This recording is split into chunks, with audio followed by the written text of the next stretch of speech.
stage with such inspiring women today, or whether it's been able to use a Britney mic, which is kind of always one of the highlights of my life. Okay, so I'm going to begin by showing you a photo and introducing you to one of my friends. This is Eileen. So Eileen is a dancer, but now, to be honest, looking at her, she's quite a lot bigger than I feel comfortable with. She's got quite a fat neck, as you'll see, big thighs, really fat under armpits, bad stretch marks all over her. So I've got no signal here, just to let people know on my little notes. Okay, so so she's pretty big all over, and to be honest, I can't really take her seriously as a dancer because she's so big. So I'm a bit embarrassed about that. I'm going to move on to my next friend, the next photos. This is Steve.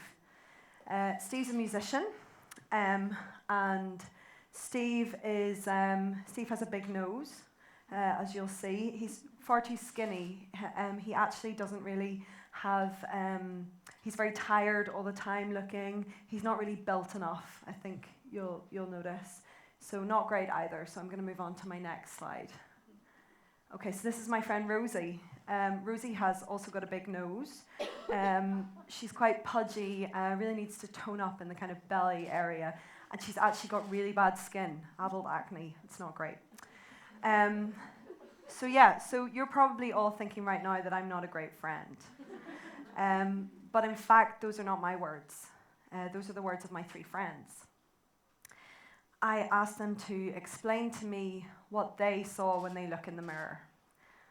And unfortunately, this is what they said. Instead of seeing the inspiring, wonderful people and human beings that they are, they see big noses, flabby stomachs, and shame. We live in a world where we simply can't win at the beauty game. Beauty standards are totally different depending on the country or the continent that we live in. In Africa, women are sent to fat camps and force-fed in order to gain weight. In Latin America, curves are seriously in, and in India, women go to dangerous lengths to lighten their skin, while here in the West, we are spending a fortune on fake tan and weight loss programs and pills. We also don't always have great role models to look up to in the media. In Hollywood, our leading men and women tend to be perfectly toned and chiseled, while anyone who is normal or, God forbid, overweight is left to play the desperate one who can't get a date, or the funny one who relies on their personality to have friends. In the music industry, women seem increasingly expected to dress and act like porn stars. Girls with tiny frames and perfect skin dominate the charts, while artists like Adele, who is one of the most successful musicians in the world, has entire websites dedicated to pointing out how fat she is. In fashion, and I love fashion, we have models and we have plus-size models who often really aren't that big and scare me because they're always smaller than I am. But I wonder why we can't just have models. Advertising is increasingly sexualized, and the problem with this is that it's teaching our girls to be submissive, to use their bodies to get what they want, that they can only be attractive to men if they look a certain way. And it's teaching our boys to objectify women and see them as playthings. This false portrayal of beauty is incredibly harmful. It isolates young people, feeds low self-esteem, and puts an incredible pressure on girls to fit in with impossible beauty standards for fear that if she doesn't, she will never be successful, appreciated, or loved. If we are to have any hope of achieving more realistic and broader views of beauty that do not have a negative social impact, then not only must the media take a lead in the reassessment of aesthetic values, but also we as the consumer must respond positively to these changes. So one of the outcomes of these pressures are eating disorders. So eating disorders remain the most fatal mental illness, and over 70 million people worldwide are reported as having them. Countless more struggle with low self-esteem and low confidence due to negative body image. Alarmingly and upsettingly, the average age for the development of eating disorders is around 12. And more reports are coming in frequently about children as young as 6 wanting to go on diets and strict exercise regimes to try and fit in with the unattainable image of beauty that society presents us with daily.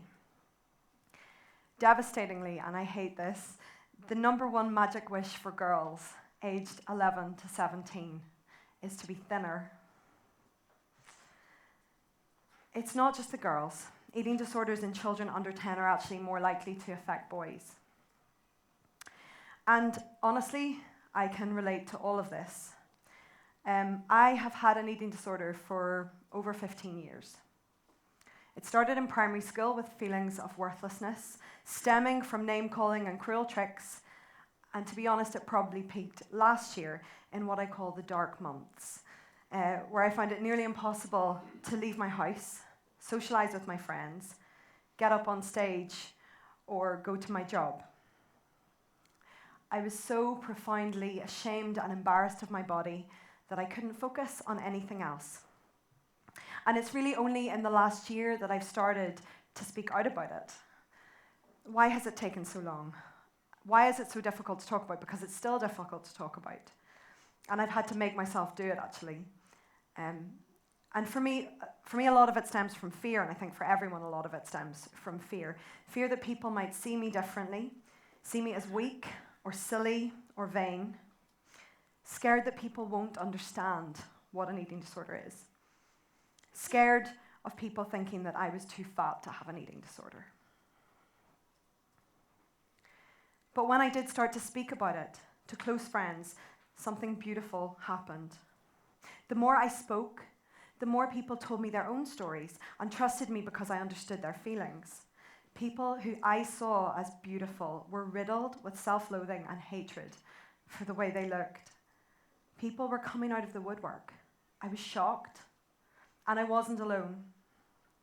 As the conversations developed, I saw the genuine need for them. People were crying out to have these conversations. I wondered how we could create a dialogue that was safe and yet challenging and healing.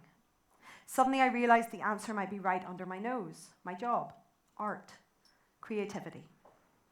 Art has been used as a social commentary and a means of catharsis since the beginning of time. And so I started to make work.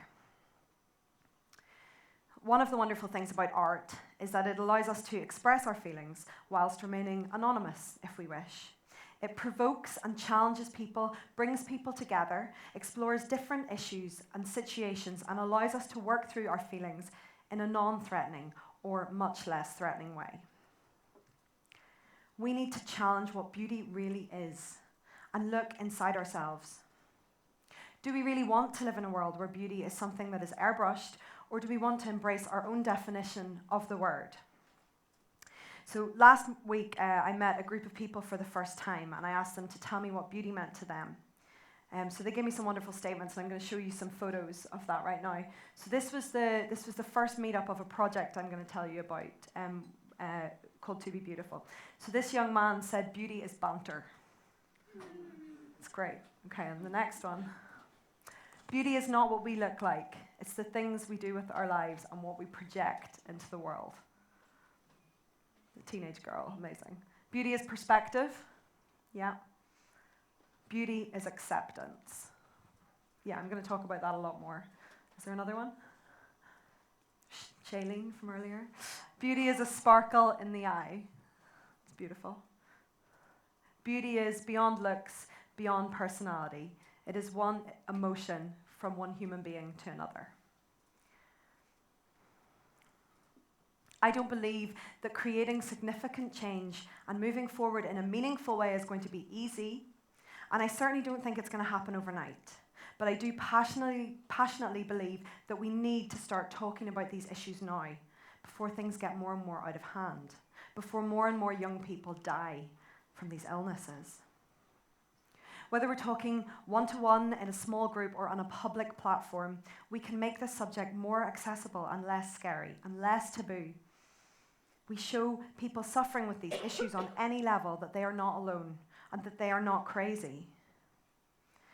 When we start the conversation, we start to learn from each other's words and experiences, and we start to challenge each other's beliefs and values. We need to break the silence. We need to build momentum, and we need to move forward. So I really believe that all of this begins with kindness. Kindness towards each other, absolutely, but also, very importantly, kindness to ourselves. If I sit down and I tell you that you're ugly or worthless or hopeless, it won't make you feel motivated. The same goes for conversations we have in our own minds. I've always believed that when we encourage people with positivity and belief, they can achieve amazing things. So let's turn that around and say those things and encourage ourselves. Now, here's the thing. All of this is much easier said than done.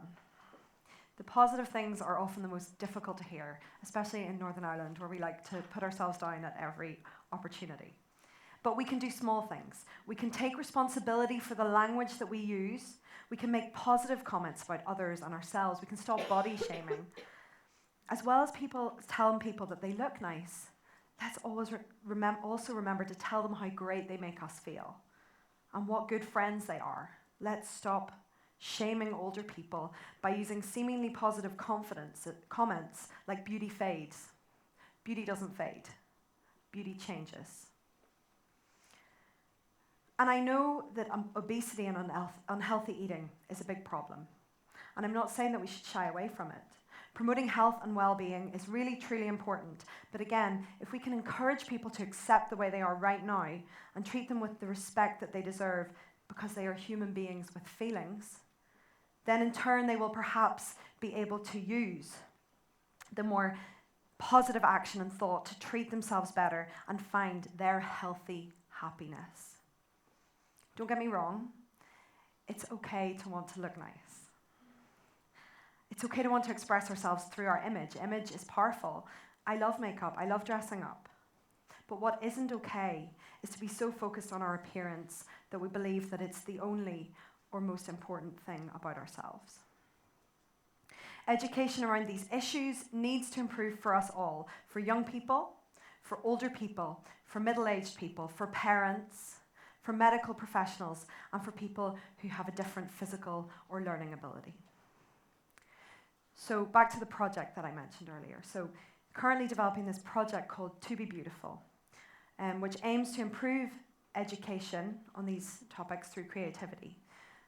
What we want to do first is create an excellent body of artistic work, engaging with artists locally and internationally, to comment, challenge, and provoke. From that work, we want to develop workshops to take to schools, community groups, nursing homes, the general public, anyone you can think of. So what makes you beautiful? Well, appearance changes all the time. Weight goes up and down.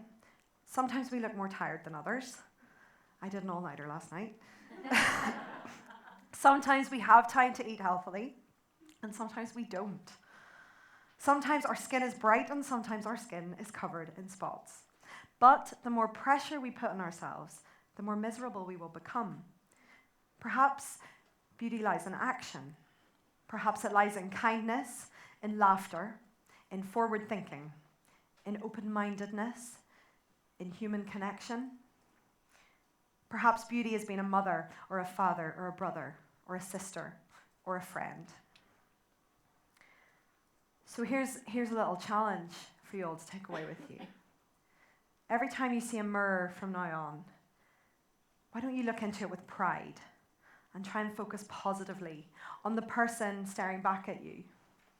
See the great things you have done and said, the people you have treated with kindness, and embrace the way you look right now. When we feel confident as individuals and communities, we can do incredible things. Change and positivity are infectious. So let's celebrate the individuality in us all. Let's define beauty in our own terms. Take back beautiful and make it your own. Thank you.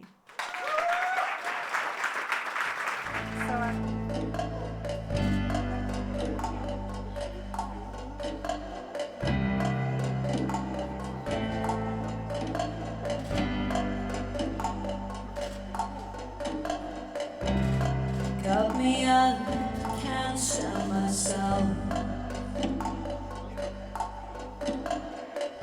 Take away my lines of experience.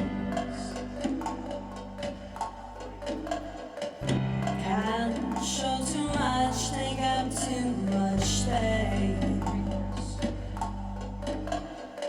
I rid myself of my disgrace. Drowning gold and silver color to my eyes. Send me the mask I need, some beauty never dies. And all I want is to be beautiful. All I want is to be beautiful. All I want is to be beautiful. Oh, I try.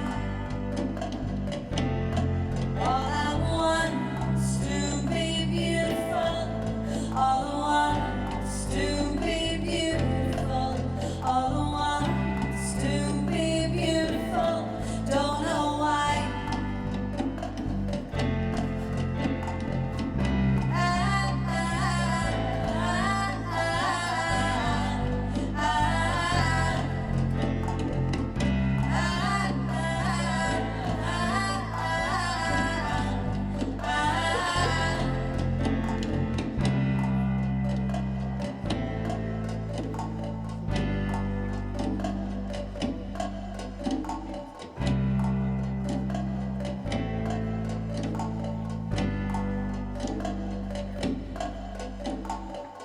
Hide me away, no one can see.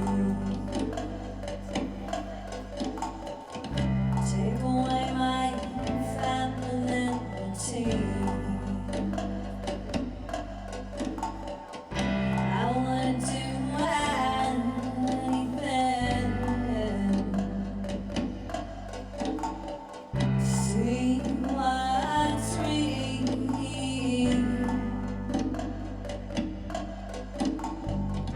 Even if the wind changes, will my face stay the same?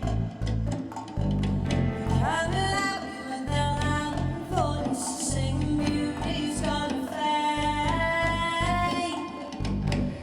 And all I want is to be beautiful. All I want is to be beautiful. All I want is to be beautiful. Oh, I try. All I want is to be beautiful. All I want is to be beautiful. All I want is to be beautiful. Don't know why.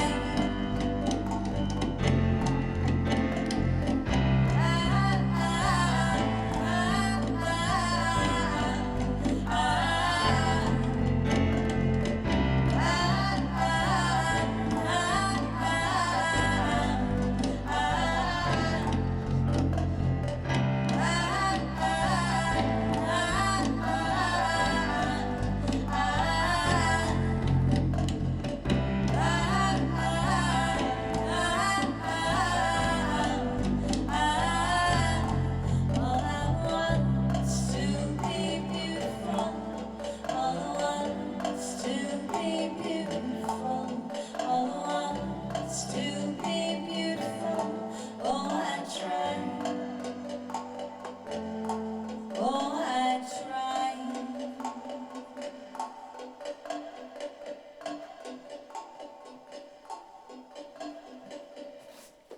Thank you.